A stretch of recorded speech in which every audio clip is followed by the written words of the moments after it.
Thank you guys for tuning in on this week's episode. I'm here to talk about tips and tricks, stuff that you can do to get your house ready to put it on the market and get it ready for sale. So stick around and we'll get into it.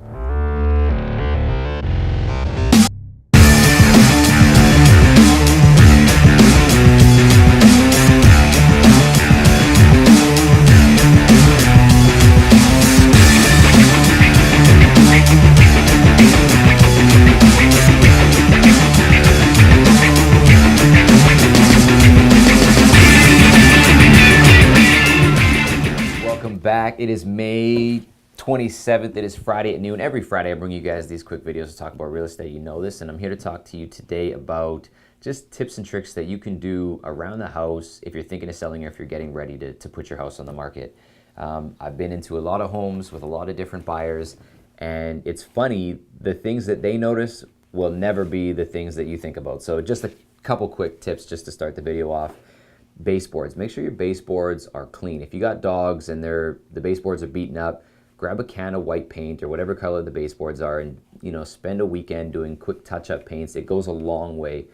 Trust me, it sounds funny, but it's one of the first few things that they notice. And another thing, if you've got the old beige or yellow light switches and light switch covers and outlets in the wall, run to Home Depot, Rona, wherever you need to go, and spend the weekend replacing those. It shows that the house has been looked after. It shows that you care. It shows that the house has been maintained.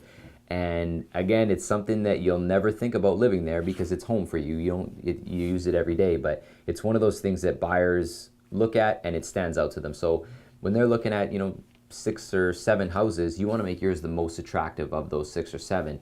And little things like that can go a long way. So that's tip number 1. Tip number 2 would be renovations. People always ask me what renos can they do before putting their house on the market that will get the most bang for the buck or the biggest return. And I always say kitchens and bathrooms sell houses. If you've got a brand new kitchen, that's going to put your house miles ahead of another one that has an original kitchen or even a dated kitchen. Same thing with bathrooms, especially if it's an ensuite. That's a huge advantage for buyers. So that's tip number 2. Tip number 3 is just regular maintenance. If you got, you want to make sure that the grass is cut, that the windows are clean, and the eaves are clean, and there's the gutters are empty. The little stuff like that, shrubs being trimmed and looking good. You want your house to stand out in the right way. And when buyers have 6, 7, 8 houses to compare, those little things add up and those little things count. So trust me, they notice them, and they go a long way. So those are my quick 3 tips. Thank you guys for tuning in. Hope you have a great weekend, and I'll see you next Friday.